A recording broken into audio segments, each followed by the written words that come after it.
कि जो डरते हैं वो मरते हैं और जो लड़ते हैं वो आगे बढ़ते हैं। डरना नहीं है, लड़ना है और जिंदगी के लिए ऐसा कामयाबी होना है कि जो भी आए आए आने दो। देखो रोशनी, देखो सूरज डूब गया। ममता बनर्जी साहब आई थी और उन्होंने खुले अल्फाज में यही कहा है कि जो गलत है हम लोग उसका साथ नहीं देंगे। हम लोग लोगों को बांट के नहीं, लोगों को जोड़ करके पॉलिटिक्स करेंगे। मोदी जी आए, यहाँ पे उनका जादू नहीं चला। जिस तरह यहाँ पे आके मोदी जी बोले थे ओ दीदी, उसी तरह जाके अपने घर में ओ बीबी बोलते तो उनका घर बस जाता और उनका घर भी अच्छे से, परिवार भी चलता। परिवार जब अच्छे से बस जाता तो दुनिया के लोगों का दर्द समझ सकते। तो ये चीज़ उनको कि आज जो अभिषेक बनर्जी जी वहाँ पे आए थे as the general secretary of TMC party, ठीक है, वो आकर के उसी तरीके से खिताब किए हैं और आज खुशी का दिन था। आज मोहब्बत हम लोग के साथ में खुशियाँ बांटे हैं। दीदी भी आई, बहुत अच्छी बातें की। बातें करने के बाद उन्होंने कहा कि हम लोग बंगाल में तो हम लोग जात पात का राजनीति कभी चलने दिया नहीं, आगे भी चलने नहीं देंगे। और इस बार हम लोग ये जो जात पात वाला राजनीति है हम लोग इस बार हिंदुस्तान से भी खत्म करने की कोशिश करेंगे। क्या लग रहा है ममता बनर्जी मोदी जी को बढ़िया जवाब देंगी? पूरा बढ़िया जवाब देगी। अभी तो इलेक्शन में बढ़िया जवाब दे दी। मोदी जी तो भाग गए, कैसे भागे वो पता ही नहीं चला। द इंडियन खबर, सच आपके सामने।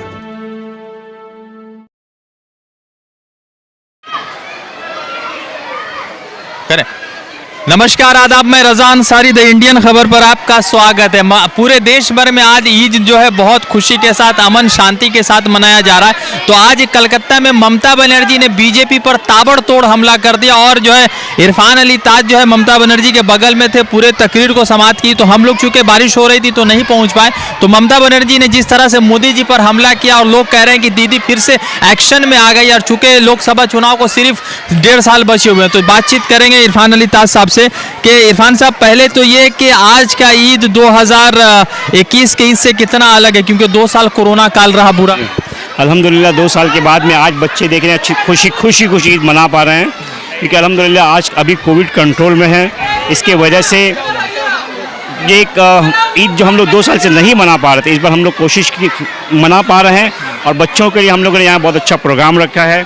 और आज हम लोगों के रेड रोड में जो नमाज होता है, कलकत्ता शहर का जो हम लोग का ईदगाह कहा जाता है, जहाँ नमाज होती है, वहाँ हमारे चीफ मिनिस्टर ममता बनर्जी साहब आई थी और उन्होंने खुले अल्फाज में यही कहा है कि जो गलत है हम लोग उसका साथ नहीं देंगे। हम लोग लोगों को बांट के नहीं, लोगों को जोड़ करके पॉलिटिक्स करेंगे। आप ममता बनर्जी के बगल में खड़े हुए थे और तस्वीरें वायरल हुई, तो क्या दीदी आज बहुत जोश में थी, जैसा जोश 2021 के विधानसभा चुनाव में था? दीदी ने आज जो भी कहा बहुत दिल से कहा और सच कहा। और अभी इस तरीके की ही मतलब लीडरशिप की दरकार पूरे हिंदुस्तान को है, क्योंकि जिस तरीके से कुछ लोग हिंदुस्तान की फिजा को ख़राब करने की कोशिश कर रहे हैं एकदम गलत है। बच्चों के बीच में नफ़रत फैला रहे हैं, स्टूडेंट्स के बीच में नफ़रत फैला रहे हैं। ऐसा हमारा हिंदुस्तान कभी नहीं था। और अगर इसी तरीके से आगे बढ़ा तो हमारा हिंदुस्तान सुपर पावर नहीं बनेगा, बल्कि थर्ड वर्ल्ड कंट्री से ही पीछे चला जाएगा। आपके व्यूअर को भी देखिए, ममता बनर्जी जो आज बोला है पब्लिकों के बीच आके, ये सच बयान है, ये सच बयान की है। देखिए, बीजेपी हमेशा हिंदू, मुस्लिम, दलित, पिछड़ा जाति ये सब डिवाइड एंड रूल पॉलिसी खेलती है। तो ये देखिए, बंगाल में इससे पहले भी अमित शाह आए, मोदी जी आए, यहाँ पे उनका जादू नहीं चला। जिस तरह यहाँ पे आके मोदी जी बोले थे ओ दीदी, उसी तरह जाके अपने घर में ओ बीबी बोलते तो उनका घर बस जाता और उनका घर भी अच्छे से, परिवार भी चलता। परिवार जब अच्छे से बस जाता तो दुनिया के लोगों का दर्द समझ सकते। तो ये चीज़ उनको समझ। क्या लगा आज ममता बनर्जी ने कहा कि हम जो है पश्चिम बंगाल में हमारा मोहब्बत चलता है, तो किस तरह से देख रहे हैं कि पश्चिम बंगाल का मोहब्बत पूरे देश भर में चलेगा, दीदी पीएम बनेगी?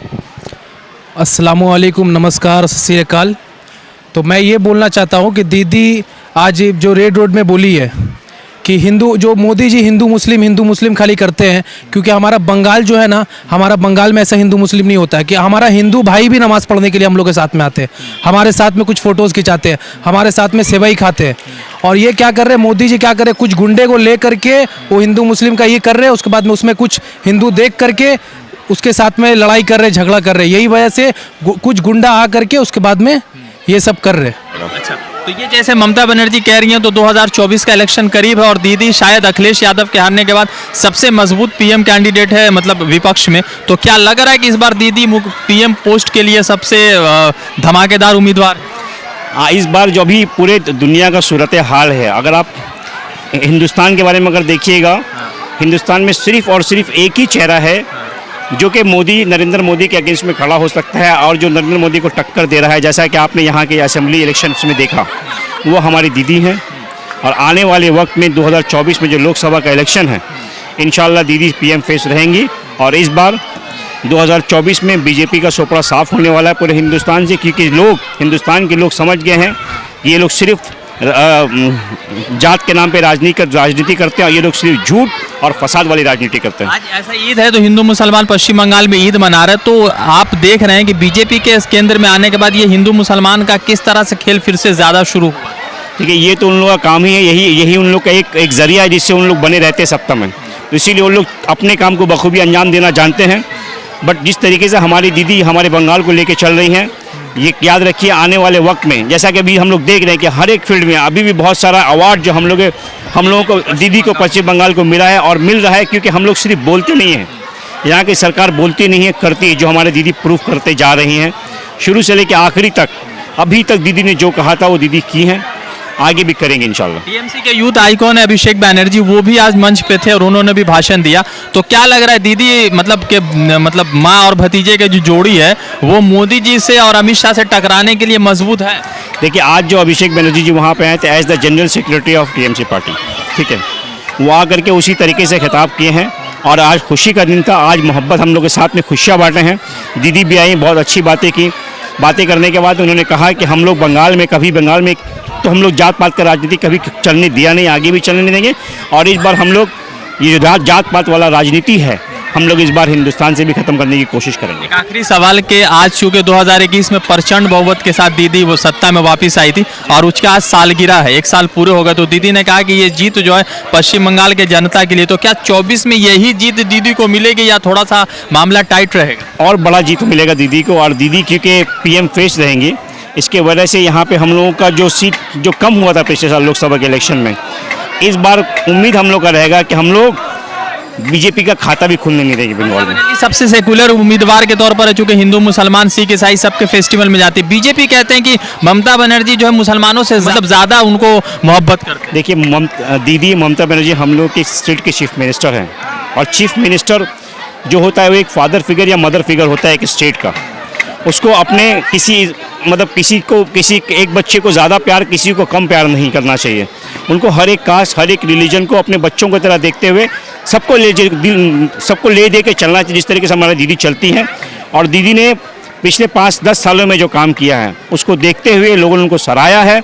वरना इस बार जिस तरीके से जो लोग चाल चले थे, पाट करके इलेक्शन करवाना, गंदी राजनीति करना, हिंसा कराना, फसाद कराना, लड़ाई झगड़ा करवाना, बंगाल की जैसी जिस तरीके से आवाम समझ करके इन लोगों को नकार दी थी, इंशाल्लाह 2024 में पूरे हिंदुस्तान की आवाम नकारेगी।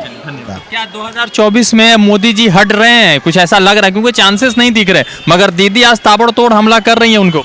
देखिए, हटना ये आप नहीं बोल सकते, हम नहीं बोल सकते। पब्लिक जो महंगाई से जूझ रही है, पब्लिक बेरोजगार बैठी हुई है, ये कब तक उनका चलेगा? ये जो सिद्धांत है हिंदू मुस्लिम, जहाँ पे इलेक्शन हो रहा है वहाँ हिंदू मुस्लिम लड़वा दो, ये सिद्धांत ज़्यादा दिन तक नहीं चलेगा।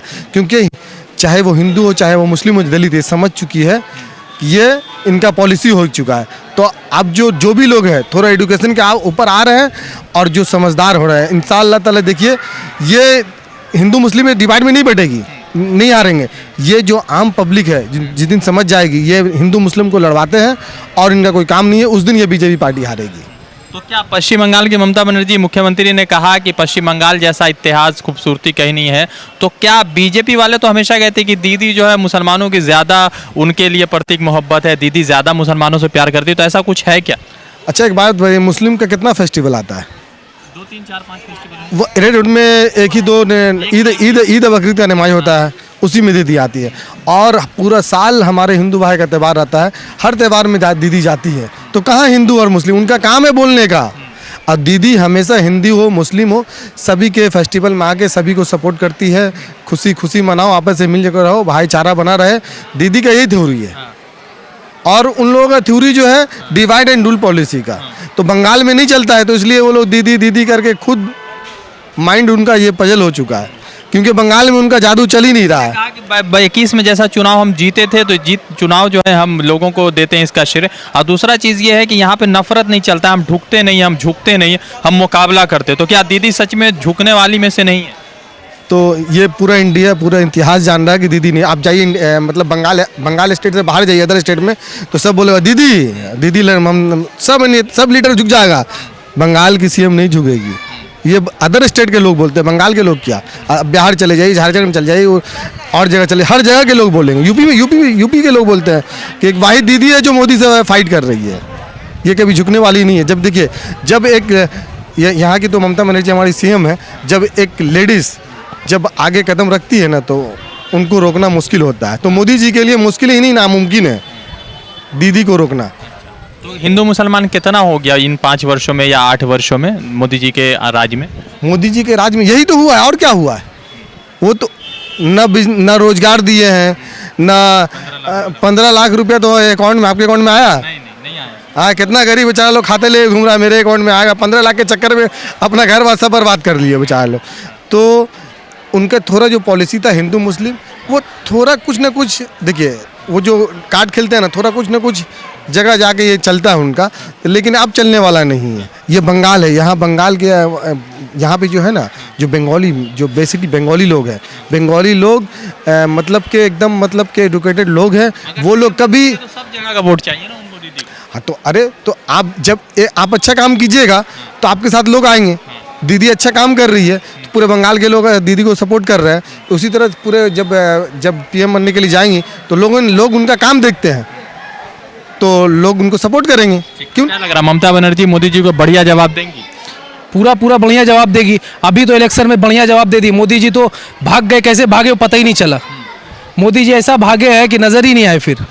तो दीदी आज आई और नमाज से पहले उन्होंने जिस तरह से प्रोग्राम किया, अभिषेक बनर्जी आए, तो मोदी जी के लोग कह रहे हैं कि ममता बनर्जी जो है मुसलमानों से ज़्यादा प्रेम करती है।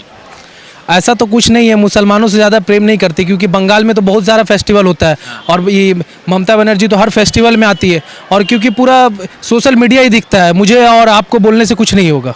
तो ममता बनर्जी है 24 में मोदी जी के खिलाफ मजबूत पीएम उम्मीदवार। अरे पूरा खिलाफ है, वो तो दिख ही रहा है, जहाँ जाती है वहाँ पूरा मार्केट हिला देती है।